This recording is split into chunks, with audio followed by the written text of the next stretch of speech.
Potentiometer. तो ये आपका अगला मेजरिंग इंस्ट्रूमेंट है।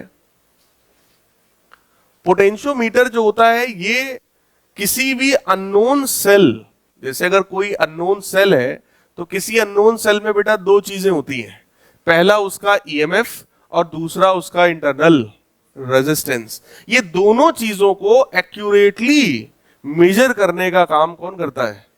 पोटेंशियोमीटर। तो कभी भी पूछा जाए what is the function of potentiometer तो क्या कहोगे? It gives more accurate measurement of EMF and internal resistance of an unknown cell। किसी भी अननोन सेल के ईएमएफ और इंटरनल रेजिस्टेंस का ये ज्यादा एक्यूरेट वैल्यू देता है। एमीटर और वोल्ट मीटर भी मेजर कर सकते थे, वोल्ट मीटर भी ईएमएफ को मेजर कर सकता है बोलो, लेकिन वो एक्यूरेट रीडिंग नहीं देगा, ठीक है ना, क्योंकि हम रेजिस्टेंस को इनफाइनाइट कर ही नहीं पाएंगे और एमीटर के केस में हम जीरो भी नहीं कर पाएंगे। तो कुछ ना कुछ अप्रॉक्स वैल्यू देगा, लेकिन पोटेंशियोमीटर जो होता है वो एक्यूरेट वैल्यू देता है। पोटेंशियोमीटर के सर्किट में क्या क्या होता है जरा उसको समझिएगा, बाकी कॉन्सेप्ट तो बहुत ही आसान है इसका। इसमें भी एक वायर होगा इस तरीके से, it will be a AB wire, और एक यहां पर नोन सेल है जिसका ईएमएफ हम लोग को पता है, ठीक, नोन सेल। एक अननोन सेल होगा जिसमें दोनों चीज बोलो निकालनी है, ये ईएमएफ है और ये उसका इंटरनल रेजिस्टेंस है, और ये वाला सेल कैसा है? अननोन है, ठीक। यहां पर भी वही काम करना है कि इससे आप एक जोड़ो गैल्वेनोमीटर, और गैल्वेनोमीटर को पूरे वायर से यहां पे मूवेबल जॉकी के थ्रू मूव कराओ। जब मूव कराओगे कोई ना कोई एक पॉइंट मिलेगा जिस पर डिफ्लेक्शन जीरो होगा, और जब डिफ्लेक्शन जीरो होगा तो उसी पॉइंट को हम लोग बोलेंगे नल पॉइंट। तो वहां पर IG बराबर क्या हो जाएगा? जीरो। अगर इसका लेंथ L है तो इसका भी अपना कुछ पर्टिकुलर लेंथ आ जाएगा, उसको भी हम कुछ मेजर कर लेंगे। चलिए उसकी बात अभी मैं करूंगा। फिलहाल इसमें काम का लेंथ ये वाला होता है, तो इसको मैं L मान रहा हूं। टोटल लेंथ अब यहां पर 100 सेंटीमीटर हो ऐसा जरूरी इसमें नहीं है, वो 60 सेंटीमीटर का हो सकता है, 70 का हो सकता है, कोई भी लेंथ का हो सकता है। मीटर ब्रिज नाम ही है मीटर ब्रिज, तो वहां पर 1 मीटर का वायर होता है, ठीक। इसमें फिक्स नहीं है, कोई भी लेंथ हो सकता है, तो कोई दिक्कत नहीं। अगर 80 सेंटीमीटर का होगा तो ये 80 माइनस L, जो भी होगा हम सब्ट्रैक्ट करके निकाल लेंगे, ठीक है। इस लेंथ को बेटा बोलते हैं बैलेंसिंग लेंथ। क्या बोलते हैं? Balancing length. So we can write here balancing length. ये किसके बराबर हो गया? L के बराबर। अब पहले मैं आपको कॉन्सेप्ट सिखा रहा हूं, फिर लिखने लिखाने वाली बात करेंगे। कॉन्सेप्ट यार बहुत आसान है। ये नीचे वाला ब्रांच और ये JB वाला पोर्शन, क्या ये दोनों पैरेलल में? अगर ये पैरेलल में है तो दोनों का पोटेंशियल डिफरेंस बराबर होगा। बस यही कॉन्सेप्ट है पोटेंशियोमीटर का, ठीक है। अब यहां क्या किया गया इस चीज को देखो। किसी भी सेल के मैंने आपको याद करो 3 या 4 कंडीशंस पढ़ाए हैं। कॉपी पलटिए जरा, देखिए आपने कहां लिखा है कंडीशंस ऑफ सेल। अगर गैल्वेनोमीटर में डिफ्लेक्शन जीरो है तो ये नीचे वाले सेल का कौन सा स्टेट हुआ? पहले, दूसरा, तीसरे, चौथे में से कौन सा कंडीशन है? चौथा कंडीशन है, आइसोलेटेड कंडीशन है। बोलो यार, अगर ये कोई करंट नहीं जा रहा सेल में, बोलो सेल का जो पोटेंशियल डिफरेंस है वही उसका ईएमएफ भी है, सही है। तो नीचे वाली ब्रांच का पोटेंशियल डिफरेंस ऊपर वाले JB के पोटेंशियल डिफरेंस के बराबर था। तो अगर मैं इसको फॉर्मुलाइज करूं, मतलब अगर मैं इसको लिखना चाहूं, तो देखो हम लोग कैसे लिखेंगे। We will write potential difference of this cell, terminal potential difference of the cell is equal to VJB ऐसा लिख सकते हैं। इसका टर्मिनल पोटेंशियल डिफरेंस इसके ईएमएफ के बराबर है। क्यों? क्योंकि करंट की वैल्यू क्या है? Zero. We can write because current is zero. तो टर्मिनल पोटेंशियल डिफरेंस ईएमएफ के बराबर है, और जेबी का जो पोटेंशियल डिफरेंस होगा वो हमें पता है, क्योंकि वो V बराबर आई आर होगा। इधर से बोलो कुछ करंट निकलेगा आई, और वो आई करंट इधर से होता हुआ वापस चला जाएगा। भाई इसमें तो जाना नहीं है, इसलिए जो भी करंट होगा वो बोलो ऐसे जाएगा। सही है। इस आई की वैल्यू आप मुझे बता सकते हैं क्या? भाई इसको मैं ऐसे लिखूंगा आई आर जे बी, है ना। तो ईएमएफ बराबर इस करंट की वैल्यू बताइए।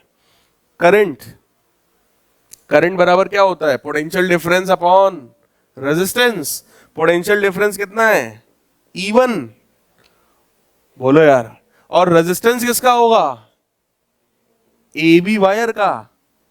किसका होगा? AB वायर का into resistance of JB। Check करो, जो पहला काम था क्या वो हो गया? पहला काम क्या था भाई? पोटेंशियोमीटर का पहला काम मेजरमेंट ऑफ ईएमएफ। चेक करो, ईएमएफ नाप लिया हमने। किसके किसके टर्म्स में नापा है? E1 जो कि नोन था, नोन ईएमएफ, RJB और RAB इन दो के टर्म्स में। रेजिस्टेंस जो होता है बोलो डायरेक्टली प्रोपोर्शनल टू लेंथ होता है। तो RJB की जगह क्या हम लेंथ ऑफ JB लिख सकते हैं? That will become L, K times L। और AB का लेंथ K टाइम्स AB का लेंथ, K कट जाएगा। वो सिंपली क्या बचेगा? E1 times L upon AB। कुछ समझ में आया? तो अगर मैं टोटल लेंथ मान लो L मान लूं और इसको मैं L डैश मान लूं या L1 मान लूं, तो ये बेटा क्या L1 अपॉन L बन जाएगा। तो वो तुम्हारे ऊपर है, तुम पूरे को L मानते हो, तुम इसको L मानते हो, तुम्हारे ऊपर है। किताबों में ऐसे लिखा होता था, हमने भी ऐसे लिख दिया। क्लियर? कॉन्सेप्ट देखो इतना सा है खाली। क्या? ये और ये किसमें है? पैरेलल में। That's it. अब हम लोग बेटा स्टार्ट कर रहे हैं पोटेंशियोमीटर के बारे में। पोटेंशियोमीटर एक ऐसा डिवाइस था जिसका काम है किसी भी अननोन सेल के बारे में सारी इंफॉर्मेशन देना। किसी भी अननोन सेल में, किसी भी एक सेल में दो चीजें होती हैं। पहला उसका अपना ईएमएफ और दूसरा उसका अपना इंटरनल रेजिस्टेंस। ये दो चीजें अगर हमको पता है तो आप समझ लो हमें सेल के बारे में सब कुछ पता है। ठीक? तो किसी भी सेल के बारे में इंफॉर्मेशन देने का काम करता है पोटेंशियोमीटर। ठीक है? सेल में देखो इस तरीके से दो चीजें होंगी, एक ईएमएफ होगा और एक उसका अपना इंटरनल रेजिस्टेंस होगा। केवल ये दो चीजें होती हैं किसी भी एक सेल में। ठीक? ये दोनों को बताने का काम करता है पोटेंशियोमीटर। दूसरी बात सर, ईएमएफ बताने का काम तो वोल्ट मीटर भी करता है। बिल्कुल सही है, लेकिन वोल्ट मीटर और एमीटर जो होता है वो कभी भी एक्यूरेट रीडिंग नहीं देता। वो एक अप्रॉक्स रीडिंग देता है, क्योंकि उसका कुछ ना कुछ रेजिस्टेंस तो होगा ही होगा। ठीक? लेकिन यहां पर क्या होता है, कॉन्सेप्ट ऐसा यूज किया जाता है कि यहां सर्किट में रेजिस्टेंस आता ही नहीं है। मतलब इस डिवाइस का अपना कोई रेजिस्टेंस नहीं होता, इस वजह से पोटेंशियोमीटर ज्यादा एक्यूरेट रीडिंग देता है। ठीक? तो पोटेंशियोमीटर के दो काम थे। पहला काम तो यही था कि ईएमएफ निकालना, दूसरा काम था इंटरनल रेजिस्टेंस निकालना। तो हम लोग सबसे पहले काम को देख रहे हैं। तो तरीका यह है कि कोई एक नोन सेल ले लीजिए।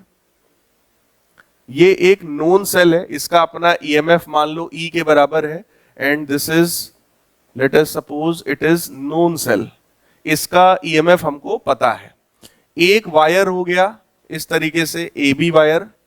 AB वायर का कोई पर्टिकुलर लेंथ हो सकता है 70 सेंटीमीटर, 80 सेंटीमीटर, जरूरी नहीं 1 मीटर ही हो, कोई भी एक पर्टिकुलर लेंथ हो सकता है। और इस पूरे वायर में बेटा रेजिस्टेंस है। ठीक है? और हम सबको पता है रेजिस्टेंस जो होता है वो डायरेक्टली प्रोपोर्शनल टू लेंथ होता है। तो जैसे जैसे वायर का लेंथ बढ़ता जाएगा वैसे वैसे रेजिस्टेंस भी बढ़ता जाएगा। दूसरा जो मेन चीज यहां पर है जिसका हमको ईएमएफ और इंटरनल रेजिस्टेंस निकालना है, वो ये अननोन सेल है। ठीक? लेट अस सपोज इसका ईएमएफ E है और इंटरनल रेजिस्टेंस R है। तो इसका मैं कैपिटल E चाहे लिख लो या E1 लिख लो ताकि डाउट ना रहे। ये E है, अननोन है, स्मॉल r ये भी अननोन है। तो ये हमारा हो गया बेसिकली अननोन सेल। इसका इंफॉर्मेशन यानी इसके बारे में जानकारी हमको निकालनी है, और तरीका वही है कि एक गैल्वेनोमीटर आप इससे जोड़ो और नल पॉइंट आप पूरे में कहीं पर टच करा करके एक नल पॉइंट ढूंढ लो। तो लेट अस सपोज जे पॉइंट जो हमारा है वो नल पॉइंट है। ठीक, नल पॉइंट कैसे मिलेगा इस चीज को समझिएगा। ये जो ईएमएफ है, जिसका सेल है जिसका ईएमएफ हमें नहीं पता, लेकिन कुछ तो ईएमएफ होगा, हमको नहीं पता वो अलग बात है, लेकिन कुछ तो वैल्यू होगी। फॉर एग्जांपल मान लो इसका 4 वोल्ट ईएमएफ है, क्लियर। और अगर इसका ईएमएफ 4 वोल्ट है और आप जे पॉइंट को ए से लेकर ऐसे ऐसे खिसकाते चले आ रहे हो, कहीं ना कहीं एक पॉइंट ऐसा जरूर मिलेगा जो नल पॉइंट कहलाएगा। और मैंने बताया था नल पॉइंट का मतलब होता है गैल्वेनोमीटर में डिफ्लेक्शन क्या होगा, जीरो। गैल्वेनोमीटर में अगर करंट जीरो जाए तो इसी पॉइंट को, ये वाले पॉइंट को हम लोग क्या बोलेंगे, नल पॉइंट। बात यह है कि सर नल पॉइंट ए से बी के बीच में मिलेगा, इस बात की क्या गारंटी है? तो गारंटी इस बात की इसलिए है क्योंकि सोचो, ये जो नीचे वाली ब्रांच में अगर करंट नहीं जा रहा है तो नीचे वाला जो सेल है बेटा वो अपनी आइसोलेटेड कंडीशन में है। अगर वो आइसोलेटेड कंडीशन में है तो इसका पोटेंशियल डिफरेंस और इसका ईएमएफ दोनों बराबर होगा। भाई इसमें करंट जा नहीं रहा, आप लोगों को मैंने पिछली क्लास में पढ़ाया था, फोर्थ कंडीशन को आप याद करिए, V बराबर E बन जाएगा अगर सर्किट में फ्लो होने वाला करंट जीरो है। तो अगर इसमें करंट जाएगा नहीं तो इसका पोटेंशियल डिफरेंस जो है वही इसका ईएमएफ है। और आप चेक करो, यहां से लेकर यहां तक अगर मैं चेक करूं तो यही सेल है, इस सेल का अपना पोटेंशियल डिफरेंस होगा, और वो पोटेंशियल डिफरेंस ऊपर वाले पोर्शन जेबी के पोटेंशियल डिफरेंस के बराबर होगा। क्यों? क्योंकि दोनों पैरेलल में कनेक्टेड है। अब आप सोचो, फॉर एग्जांपल AB जो है वो 100 सेंटीमीटर का है, आसान करने के लिए 100 ले रहा हूं मैं, 100 सेंटीमीटर का है और उसका रेजिस्टेंस है बेटा मान लो 10 ओम। ठीक, तो जब आप यहां ए पॉइंट पर होंगे तो तुमने पूरा वायर ले लिया जेबी, तो उसका रेजिस्टेंस कितना है, 10 ओम। ठीक, इधर से कुछ ना कुछ तो करंट निकलेगा ही निकलेगा, तो V बराबर IR भी कुछ ना कुछ होगा। अब वो जो V है अगर वो ईएमएफ के बराबर हो जाए तो यही हमारा नल पॉइंट हो जाएगा। मान लो एग्जांपल के तौर पे इसको मैंने कितना लिया, 4 वोल्ट। ठीक, और इधर से जो करंट निकल कर आ रहा है, फॉर एग्जांपल समझने के लिए बता रहा हूं, मान लो वो करंट हमारा है 0.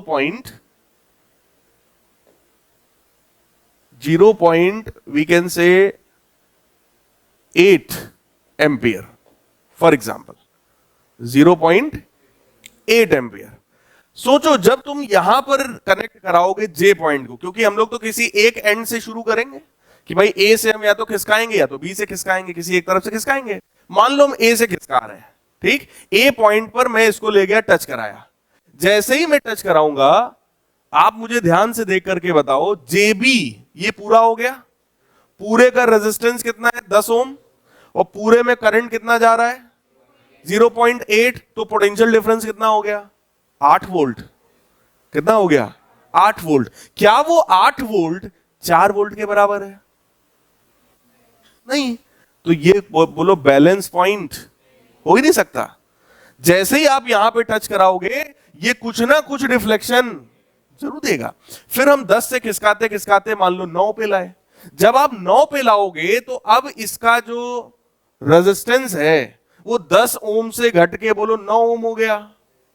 बोलो यार 9 ओम हो गया, लेकिन 9 ओम है और करंट है 0.8, तो जब मल्टीप्लाई करोगे तो वोल्टेज फिर से कितना है 7.2 वोल्ट, लेकिन हमको कितना चाहिए 4, तो ये भी बैलेंस पॉइंट। खिसकाते खिसकाते खिसकाते खिसकाते एकदम बीच में मान लो पहुंच गए फॉर एग्जांपल, तो ये कितना बचा अब 50 सेंटीमीटर।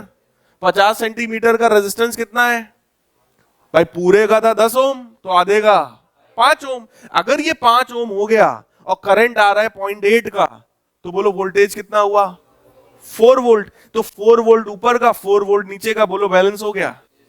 पैरेलल में है तो पोटेंशियल डिफरेंस सेम होना चाहिए। और जैसे ही वो 4-4 बैलेंस होगा तो अंडरस्टूड हो गया कि सर अब इसमें डिफ्लेक्शन कितना होगा 0। बात समझ में आई? इसीलिए इस ए से लेके बी के बीच में कहीं ना कहीं एक आपको नल पॉइंट मिलेगा। क्लियर है? ठीक, बाकी कुछ और भी कंडीशंस होती हैं, उसकी बात अभी आगे हम लोग करेंगे। फिलहाल ये मैं एग्जांपल के तौर पे हमने लिया था, इसलिए मैं इसको हटा रहा हूं, इसको भी मैं रिमूव कर रहा हूं। बाकी एनालिसिस जो इसका था वो आसान था। इधर से जो आई करंट निकल रहा है, अगर आप आई करंट की वैल्यू चाहते हैं तो आई करंट की वैल्यू बेटा होगा E1 upon resistance of A B.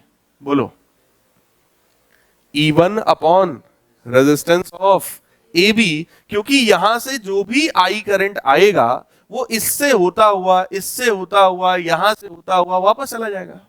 नीचे बोलो करंट जाना ही नहीं है, क्योंकि गैल्वेनोमीटर में डिफ्लेक्शन 0 है, नीचे करंट नहीं जाएगा। क्लियर? मैटर और कॉन्सेप्ट बस इतना सा बचा कि सर नीचे वाली ब्रांच का potential difference, so we can say potential difference of the cell, ठीक है, that is equal to potential difference of JB. बोलो, सेल का पोटेंशियल डिफरेंस किसके बराबर है? जेबी के बराबर है। क्यों? क्योंकि वो दोनों पैरेलल में है। जैसे ही पैरेलल में बराबर करेंगे, अब हमको ये पता है कि भाई ये तो आइसोलेटेड कंडीशन में, इसमें तो करंट जा ही नहीं रहा। अगर इसमें करंट नहीं जा रहा तो इसका ईएमएफ इसके पोटेंशियल डिफरेंस के बराबर हो गया। तो हमने यहां पर लिखा कि सर ये ईएमएफ है और potential difference of the JB can be written as I R JB. लिख सकते हैं। करंट की वैल्यू हमें पता है, तो हम लोग लिखेंगे EMF is equal to E1 upon resistance of AB times resistance of JB। तो EMF की वैल्यू आ जाएगी resistance of JB upon resistance of AB multiplied by known EMF। सही है? अब क्योंकि हम लोग को एक कॉन्सेप्ट, एक पॉइंट हम लोग को और पता है कि किसी भी कंडक्टर का जो रेजिस्टेंस होता है, that resistance is directly proportional to its length. तो resistance of JB will be equal to K times length of JB. Similarly resistance of AB will be K times length of A B. और जैसे ही ये दोनों values मैं यहां रखूंगा, बोलो के से के कैंसिल हो जाएगा। तो ये ईएमएफ जो कि अननोन था, जो मैं निकालना चाहता था, that will be equal to length of JB upon length of A B multiplied by known EMF. Any doubt? Clear एकदम? तो कहने का मतलब क्या हो गया कि अगर मैं बैलेंस पॉइंट ढूंढ लूं, ए से भी हम खिसकाते जाएंगे, डिफ्लेक्शन देखते जाएंगे। जहां जिस पॉइंट पर बस इसमें डिफ्लेक्शन 0 हो जाए, वही हमारा बोलो बैलेंस पॉइंट है, वही नल पॉइंट है। जैसे ही बैलेंस हो गया, खट से उसका ये लेंथ नाप लेंगे। और ए बी का लेंथ हमें पहले से पता होगा, क्वेश्चन में गिवन होगा भाई 100 मीटर, 100 सेंटीमीटर है या 80 सेंटीमीटर या 70 जो भी है, वो हमें पहले से पता होगा। तो बोलो लेंथ ऑफ जे बी हम नाप लेंगे, लेंथ ऑफ ए बी हमें पता होगा, और E1 हमें पता था, नोन था। ये तीन चीज का यूज करेंगे तो बोलो ईएमएफ सेल का आ जाएगा। पक्की बात है? तो ये हमारा सबसे पहला काम था जो कि हम पोटेंशियोमीटर से करते हैं, that is to measure EMF of the unknown cell. ठीक, अब आई दूसरी बात कि सर ठीक है ईएमएफ नाप लिया, अब इंटरनल रेजिस्टेंस नापना है। तो सबसे पहले आप लोग को थोड़ा सा मैं बताना चाहूंगा कि भाई इंटरनल रेजिस्टेंस क्या चीज है, होता क्या है, और इंटरनल रेजिस्टेंस का फॉर्मूला क्या होता है, कैसे हम उसको फॉर्मुलेट करेंगे। तो अभी तो आपको थियोरेटिकली पता है कि इंटरनल रेजिस्टेंस क्या है। तो भाई सेल के अंदर, बैटरी के अंदर जो इलेक्ट्रोलाइट भरा होता है, उसी का रेजिस्टेंस इंटरनल रेजिस्टेंस कहलाता है। अब उसके फॉर्मूले पार्ट पर आते हैं कि आखिर उसका फॉर्मूला क्या है और कैसे आप उसका फॉर्मूला निकालोगे। तो यार इंटरनल रेजिस्टेंस अगर हम लोग बनाए तो देखो, ये कोई एक सेल है, इसका ईएमएफ है, इसका इंटरनल रेजिस्टेंस है, और इसके साथ हम लोगों ने एक एक्सटर्नल रेजिस्टेंस कनेक्ट किया। सही है? सेल बोलो इधर से अपने प्लस से कुछ ना कुछ करंट देगा और ऐसे निकलेगा करंट, घूम करके वापस चला जाएगा। सही है? सेल के टर्मिनल पोटेंशियल डिफरेंस और उसके ईएमएफ के बीच में क्या रिलेशन होता है? यहां पे सेल फिलहाल डिस्चार्ज हो रहा है कि चार्ज हो रहा है? डिस्चार्ज हो रहा है, क्योंकि ये करंट दे रहा है। और अगर ये करंट दे रहा है तो डिस्चार्जिंग की जो कंडीशन होती है वो बोलो V बराबर E माइनस आई आर होती है। सही है? करंट I की वैल्यू आप मुझे यहां पे देख के बता सकते हैं? I करंट कितना है? E अपॉन रेजिस्टेंस बोलो। इस सर्किट में कितना करंट निकल रहा है, क्या इसको मैं ओम्स लॉ से बता सकता हूं? I बराबर total potential difference upon total resistance. Potential difference बोलो कितना है? EMF। और रेजिस्टेंस कितना है? भाई जो ये है इसके साथ ये सीरीज में है, क्योंकि करंट सेम जा रहा है। तो क्या यहां पे R प्लस स्मॉल r लिखा जा सकता है? तो करंट की वैल्यू हमें पता है, हमने डाल दिया करंट की वैल्यू। एलसीएम जैसे ही लोगे V times R plus small r बराबर EMF times R plus small r minus E times small r। Clear है? So we can write here. ये चीज समझ में आई कि नहीं? एलसीएम लिया, एलसीएम लेके इसको इधर भेज दिया बस। ठीक, तो V R plus V small R बराबर E capital R plus E small R minus E small R. हम लोगों को क्या निकालना था? Small R. तो हम लोग लिखेंगे वी स्मॉल आर बराबर E capital R minus V capital R. लिख सकते हैं? यहां से हम लोग लिखेंगे internal resistance is equal to E minus V times R divided by V. So internal resistance is equal to E upon V minus 1 times R. क्या ये बात समझ में आई? अगर आपको किसी भी सेल का इंटरनल रेजिस्टेंस निकालना है तो आपको तीन चीजें पता होनी चाहिए। पहला, उस सेल का ईएमएफ। दूसरा, उस सेल का terminal potential difference. Terminal potential difference समझते हो? जो पोटेंशियल वो एक्सटर्नल सर्किट में देने वाला है उसको बोलते हैं टर्मिनल पोटेंशियल डिफरेंस। ठीक, वो पता होना चाहिए। दोनों का रेशियो निकालो, 1 सब्ट्रैक्ट करो और उसमें रेजिस्टेंस का मल्टीप्लाई करो। रेजिस्टेंस कौन है? जो एक्सटर्नल रेजिस्टेंस तुम सेल में जोड़ने वाले हो। क्लियर? जब तक हम सेल में एक्सटर्नल रेजिस्टेंस नहीं जोड़ेंगे तब तक हम उसका इंटरनल रेजिस्टेंस नहीं निकाल पाएंगे। क्लियर है? हमारा काम यहां पर क्या था पोटेंशियोमीटर का, कि भाई इस सेल में ईएमएफ निकालना, जो हम निकाल चुके हैं, और दूसरा काम क्या है? इंटरनल रेजिस्टेंस निकालना, जिसके लिए बोलो एक हमको एक्सटर्नल रेजिस्टेंस जोड़ना पड़ेगा। सही है? तो हम क्या करते हैं, इसमें से इसको कॉपी करके हम लोग ले चलते हैं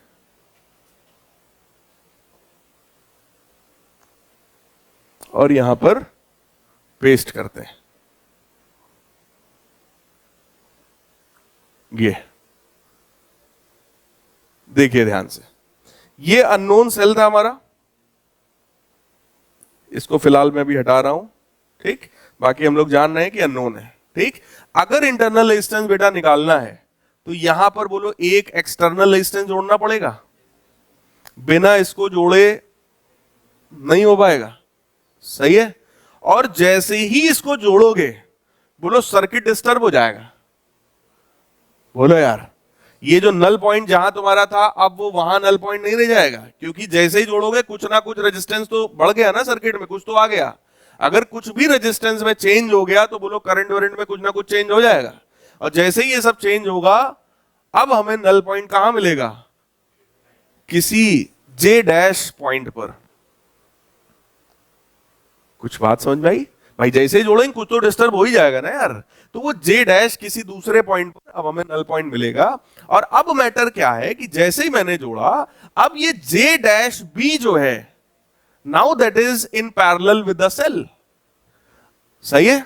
अभी तक मैटर ये था कि गैल्वेनोमीटर में करंट 0 था, अभी भी गैल्वेनोमीटर में करंट क्या है? 0 है। लेकिन एक मैटर यहां पर हो गया।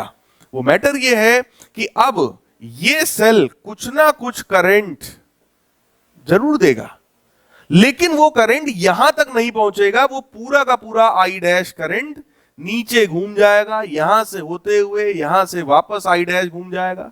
मतलब ये अब इसके अंदर की बात हो गई कि क्योंकि तुमने सेल के साथ एक्सटर्नल रेजिस्टेंस कनेक्ट किया है, और देखो पीछे हमने दिखाया था अगर सेल में एक्सटर्नल रेजिस्टेंस कनेक्ट करोगे तो कुछ ना कुछ तो करंट भाई साहब देगा, और वो करंट उसके अपने अंदर ही अंदर फ्लो हो रहा है। लेकिन इस करंट के बारे में कोई भी भनक इस गैल्वेनोमीटर को नहीं है, अंदर ही अंदर घूम रहा है। अब आप मुझे बताओ, ये जो करंट है, ये जो सेल है, क्या ये आइसोलेटेड सेल है?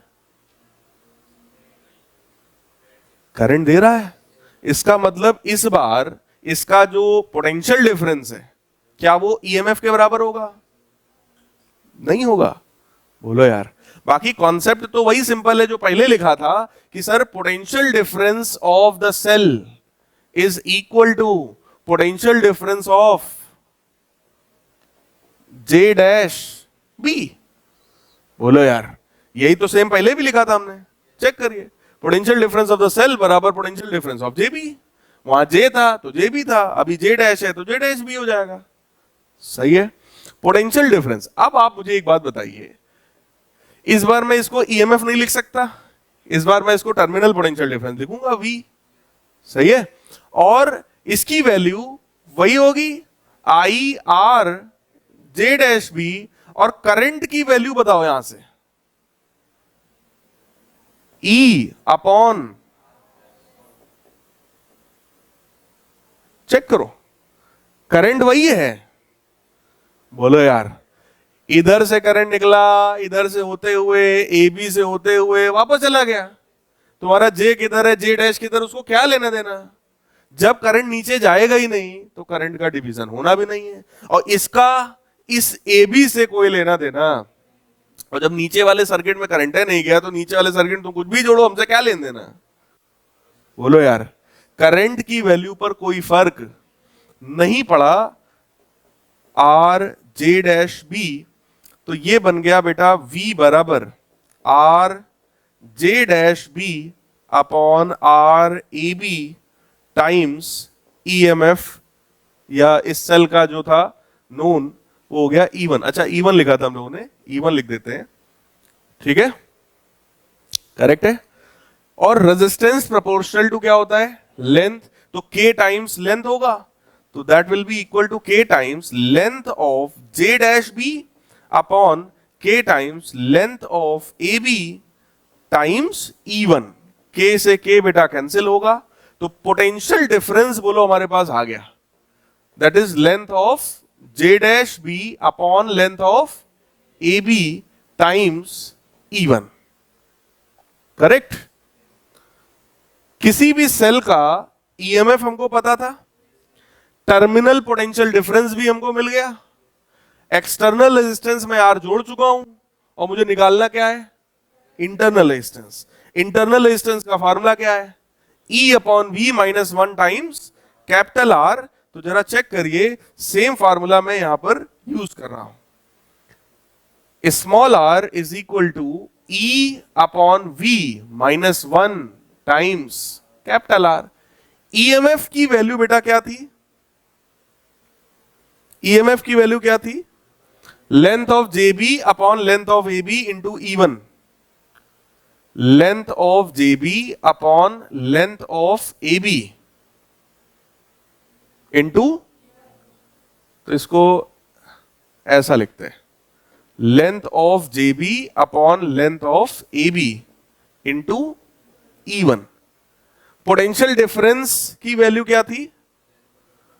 Length of J dash B upon length of, तो length of J dash B upon length of AB times E1 minus 1 times R। ऐसा लिख सकते हैं क्या? ये हो गया इक्वल और ये लग गया ब्रैकेट, कुछ कैंसिल हो रहा है, लेंथ AB से लेंथ AB, E1 से E1, तो अल्टीमेटली यार देखो क्या बचा, length of JB length of J dash B minus 1 times, that is the value of internal resistance. तो सबसे पहला काम हमको यहां पर क्या करना है? हमको एक नोन सेल खरीद के ले आना है, 4 वोल्ट 10 वोल्ट 20 वोल्ट का एक सेल हमें ले आना है, ठीक। उस सेल के साथ एक AB वायर जोड़ना है और अननोन सेल जोड़ देना है, गैल्वेनोमीटर जोड़ना है, जॉकी के थ्रू वो नल पॉइंट ढूंढना है। ढूंढ लिया, जैसे ही ढूंढ लेंगे बोलो EMF आ जाएगा, ठीक। अब जब EMF निकाल लिया तो अब आप इसमें एक एक्सटर्नल रेजिस्टेंस जोड़ेंगे लाइक दिस। जैसे ही एक्सटर्नल रेजिस्टेंस आप जोड़ोगे ये पॉइंट डिस्टर्ब हो जाएगा।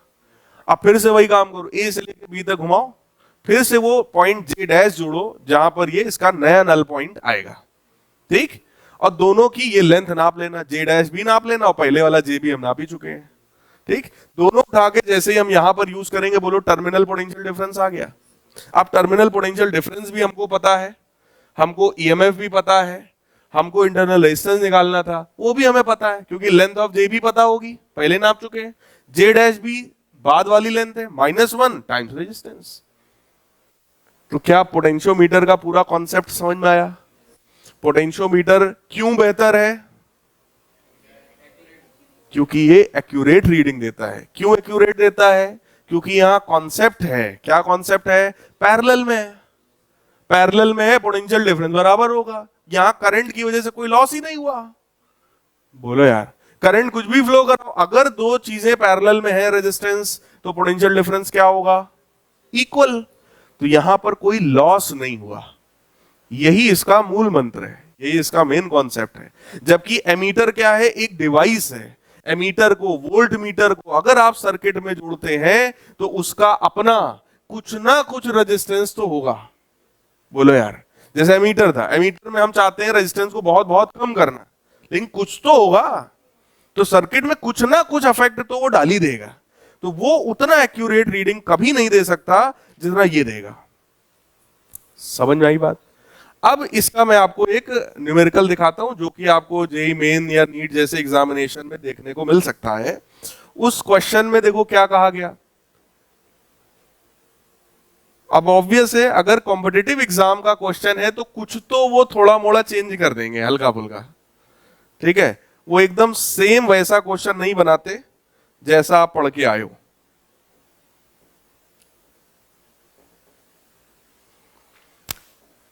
ये देखो, एक नोन सेल है, उसका अपना इंटरनल रेजिस्टेंस है। इस बार हमको ये भी पता है E/2 है और वो R है, ये AB पॉइंट हो गया, गैल्वेनोमीटर है। AB का जो रेजिस्टेंस है बेटा वो 15 स्मॉल r है, ठीक। हमसे कहा गया potentio wire meter AB, potentiometer का जो वायर है, potentiometer wire AB is 600 centimetre long. मतलब AB की लेंथ कितनी है? हाँ, 600 सेंटीमीटर। कह रहे हैं at what distance from A should the jockey J touch the wire to get zero deflection in the galvanometer. कह रहे हैं कि J को कहां टच कराएं अगर हम गैल्वेनोमीटर में जीरो डिफ्लेक्शन चाहते हैं तो, ठीक। तो पहले पार्ट में बोलो हमको AJ लेंथ निकालना है। बोलो यार, AJ लेंथ निकालना है पहले पार्ट में। समझ में आया? मैं फिर से पढ़ दे रहा हूं। कह रहे हैं at what distance from A should the jockey J touch the wire to get zero deflection in the galvanometer. तो हमें क्या निकालना है? AJ, बैलेंस पॉइंट निकालना है, कहां बैलेंस पॉइंट है। दूसरा कह रहे हैं if the jockey touches the wire at a distance 560 centimeter from A, what will be the current through the galvanometer? कह रहे हैं कि पहले तो बैलेंस पॉइंट निकालो, दूसरे में बोल रहे हैं कि अगर मैं A से 560 सेंटीमीटर की दूरी पर अगर J पॉइंट लगाऊं, टच कराऊं, तो कुछ ना कुछ यहां रिफ्लेक्शन हो जाएगा। तो करंट की वैल्यू बताओ। पहले पहला पार्ट करते हैं, सेकंड पार्ट की बात समझ में आएगी जब आपको पहला समझ में आ जाएगा तब, ठीक। जरा देखिए यहां पर बेटा, अगर बैलेंस पॉइंट निकालना है, बोलो कॉन्सेप्ट क्या है? क्या कॉन्सेप्ट है? AJ और ये नीचे वाला दोनों किसमें? पैरेलल में। इसमें बोलो करंट कितना होगा?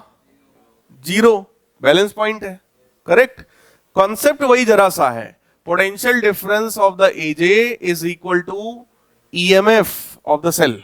वैसे तो potential difference of the cell है, लेकिन क्योंकि नीचे करंट जा ही नहीं रहा है तो सेल का पोटेंशियल डिफरेंस ही उसका ईएमएफ है। इतनी बात करेक्ट है।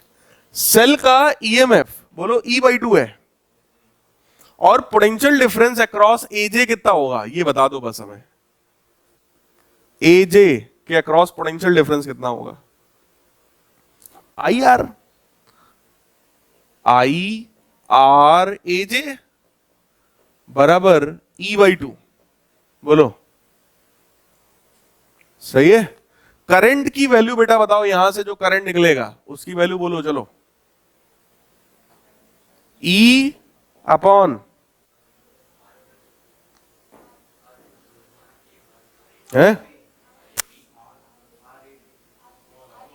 तो क्या 16R हो गया? बोलो यार।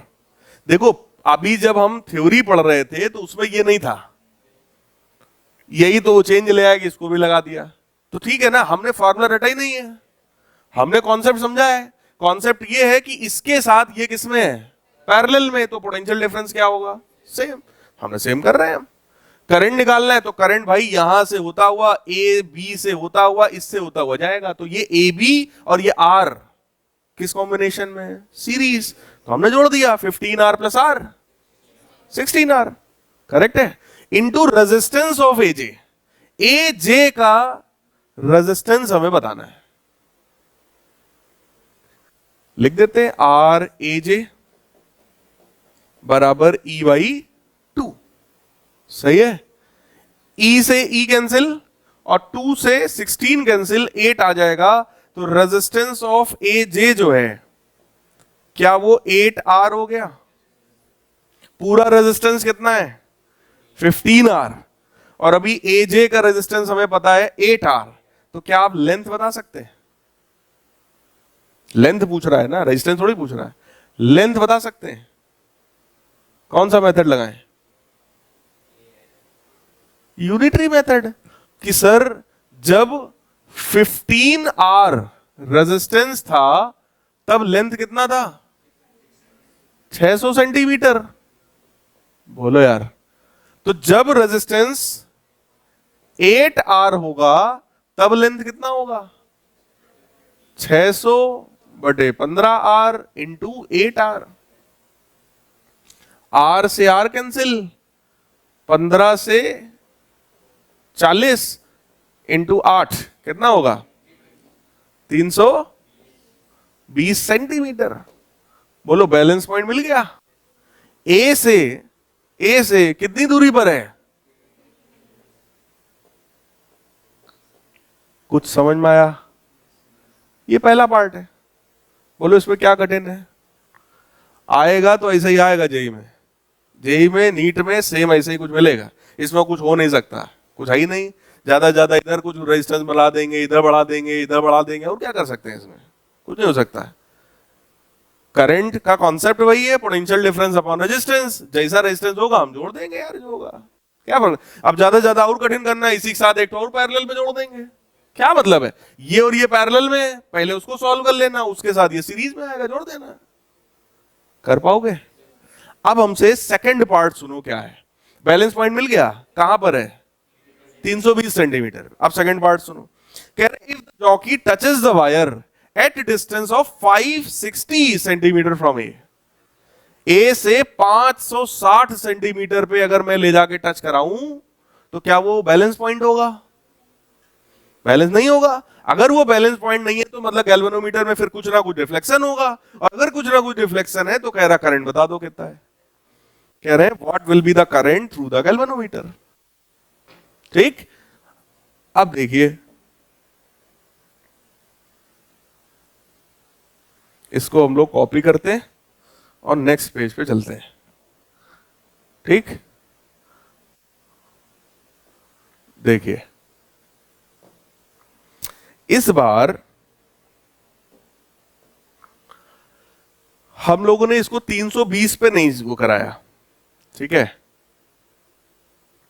इस बार हम लोगों ने इसको टच कराया है 560 सेंटीमीटर पे, और ये पॉइंट कुछ जे डैश हो गया।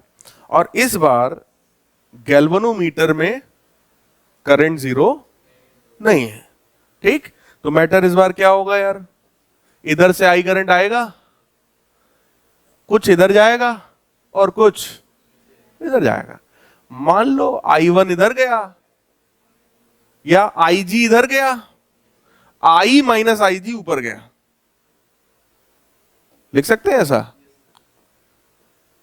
इससे हम IG डायरेक्ट निकाल देंगे, वही निकालना है। नहीं तो तुम I1 I2 लिखते, कोई दिक्कत नहीं है, I1 I2 भी आप लिख सकते हैं, कोई मैटर नहीं है। ये थोड़ा देखने में ज्यादा अच्छा लग रहा है, IG नीचे गया, I माइनस IG ऊपर गया। ठीक है, ठीक। अब बस आप हमें बता दो, मुझे IG की वैल्यू चाहिए, कैसे आएगा। अब ये सर्किट पोटेंशियोमीटर का नहीं बचा, अब ये एक सिंपल डीसी सर्किट बन गया है। आपको अब इसमें किरचॉफ्स लॉ लगाना है और सॉल्व करके आपको हमें वैल्यू बतानी है करंट की। तो देखो जरा, किरचॉफ्स लॉ लगाने के लिए प्लस माइनस सिखाया था, ये पहला लूप है और ये हमारा दूसरा लूप है। पहले वाले लूप में चलो अप्लाई करते हैं, पहले वाले लूप में ये प्लस माइनस पता है, इधर से जब करंट आएगा, ध्यान से देख के बताना, I माइनस IG करंट कितने में जा रहा है, सिर्फ यहां तक। बोलो यार, उसके बाद क्या होगा, IG आएगा इधर से, I माइनस IG आएगा इधर से, और इसमें करंट कुछ अलग जाएगा। बोलो यार, इसमें करंट कितना जाएगा, I। ये बात समझ में आ रही कि नहीं। इसके पहले ऐसा नहीं होता था, क्यों, क्योंकि वो बैलेंस पॉइंट था। बोलो यार, बैलेंस पॉइंट का मतलब नीचे करंट गया ही नहीं, जो था वो सब इसी में गया, सब इसी में गया और इसी से होता हुआ ऊपर चला गया। सही है। तो अब अगर हम लोग यहां पर लिखना चाहें, चलिए लिखते हैं। इधर से अगर चलोगे तो बोलो प्लस पे पहुंचेंगे, तो E, ऐसे चलेंगे तो माइनस पे पहुंचेंगे, पक्की बात है। रजिस्टर बेटा अगर है तो इधर प्लस रहा होगा और इधर माइनस, इसमें भी इधर प्लस रहा होगा और इधर, इसमें प्लस रहा होगा और इधर। अगर इसमें ऐसे करंट जा रहा है तो ये तो प्लस माइनस है, ये सेल का है भाई, और इधर प्लस इधर माइनस, ऐसे तो था प्लस माइनस।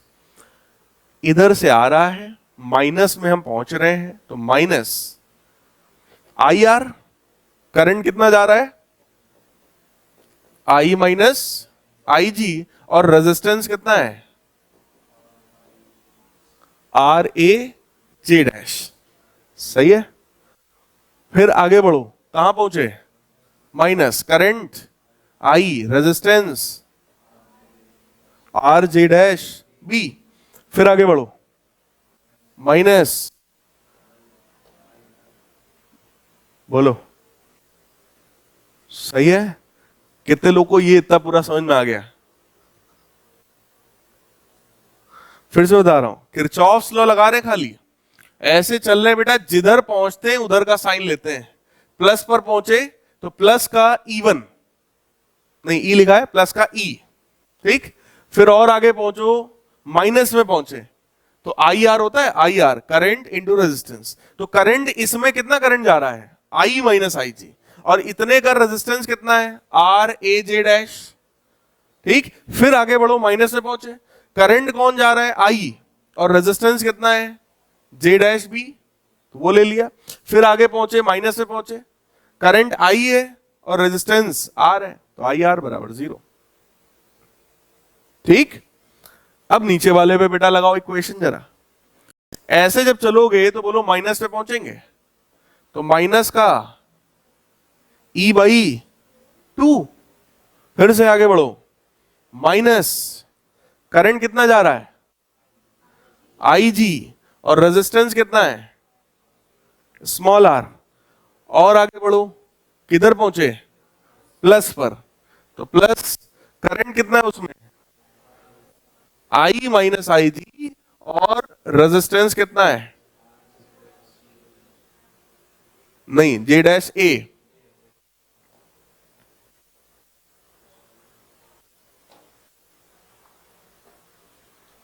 बराबर 0। Is it clear. अब सिर्फ एक दो चीजें हमें निकालनी है कि आर ए जे डैश कितना होगा ये। तो आप यही कहोगे यार क्या, जब लेंथ था 600 सेंटीमीटर तब रेजिस्टेंस कितना था, कितना था 15R। अभी कितना है लेंथ 560 सेंटीमीटर, तब कितना होगा 15R बाई 600 इंटू 560, तो ये कितना आएगा,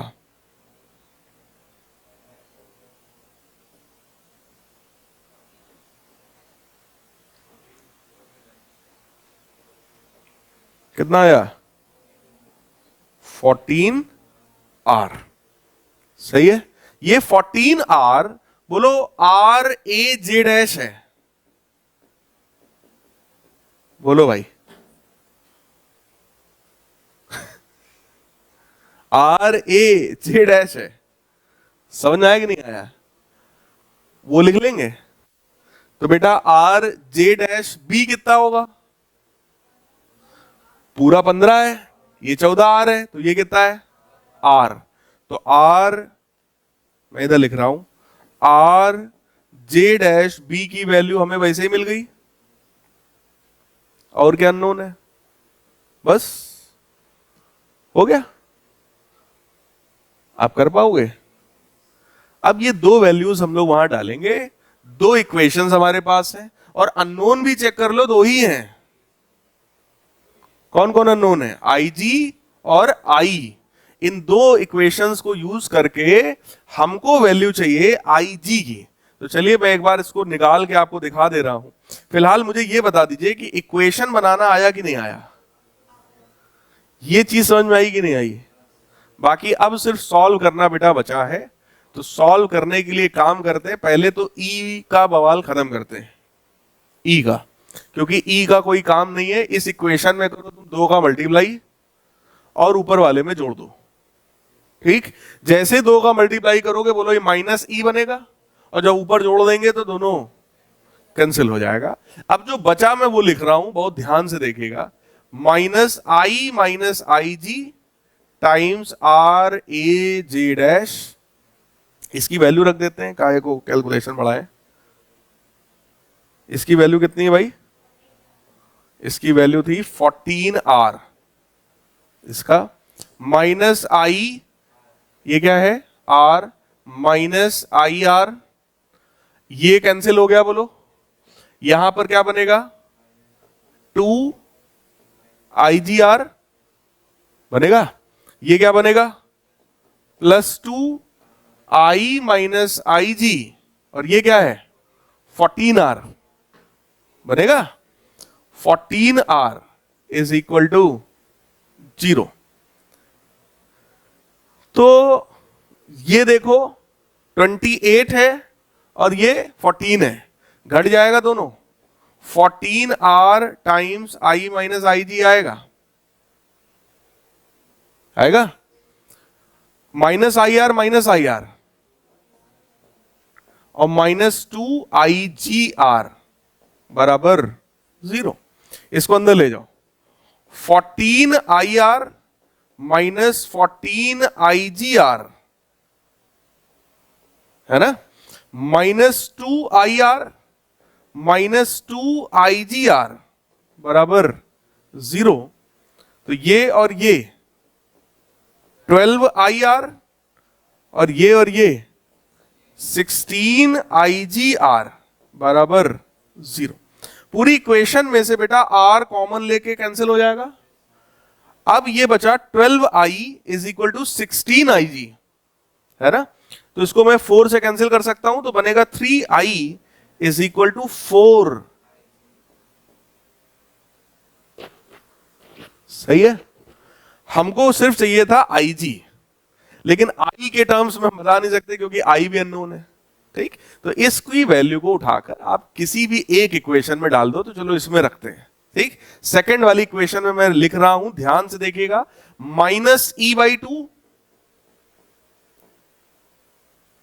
माइनस क्या था -IGR plus I minus I G times R A J dash, मतलब 14R।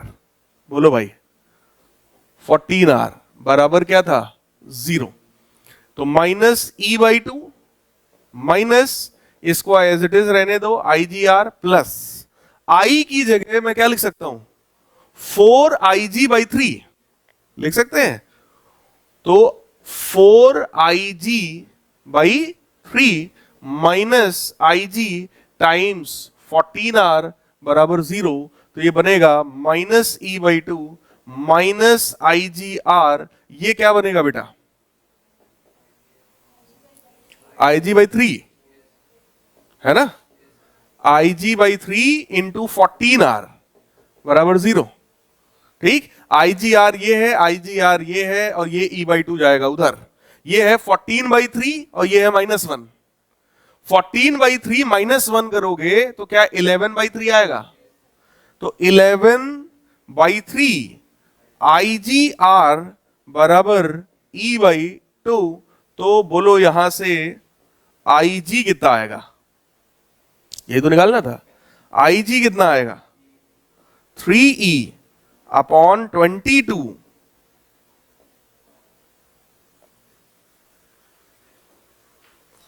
कुछ समझ में आया?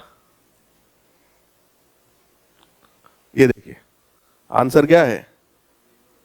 3E/22R। Is it clear? तो कहने का मतलब पोटेंशियोमीटर जो है वो एक इंपॉर्टेंट कॉन्सेप्ट है। ठीक, कॉन्सेप्ट इजी है कि ये और ये पैरेलल में, बस पैरेलल कर दो काम खत्म। ठीक, न्यूमेरिकल हो सकता है, जैसे ये पहला पार्ट इजी था, इसमें कुछ खास कैलकुलेशन भी नहीं था। सेकंड पार्ट थोड़ा कैलकुलेटिव है लेकिन कठिन नहीं है। बोलो यार भाई, इसमें सिर्फ 2 लूप थे। किरचॉफ लॉ बोलो लगाना हम सिखा चुके हैं, किरचॉफ लॉ लगाया हमने। बाकी ये तो कैलकुलेशन है। देखो इसको देख के डरने की जरूरत नहीं यार। अगर आप 2 इक्वेशन और 2 अननोन अगर आप सॉल्व नहीं कर पा रहे तो फिर फिजिक्स पढ़ने क्या मतलब? ये जो 2 इक्वेशन है ये कुछ इस टाइप की है कि 2x + 3y बराबर 18 और दूसरी इक्वेशन है 7x - 4y बराबर 15। सॉल्व करो। अब ये 2 इक्वेशन 2 अननोन अगर नहीं सॉल्व कर पा रहे तो फिर बेकार है यार, पढ़ना ही बेकार है। तो ये सिंपल 2 इक्वेशंस थी। इसमें से हमने पहले ई को हटाया, आई और आई जी में रिलेशन निकाला और उसको किसी एक इक्वेशन में डाल दिया। जैसे डाला हमारा आंसर आ गया। क्लियर एकदम? ठीक, तो आज की क्लास में हम लोग इतना ही रखते हैं।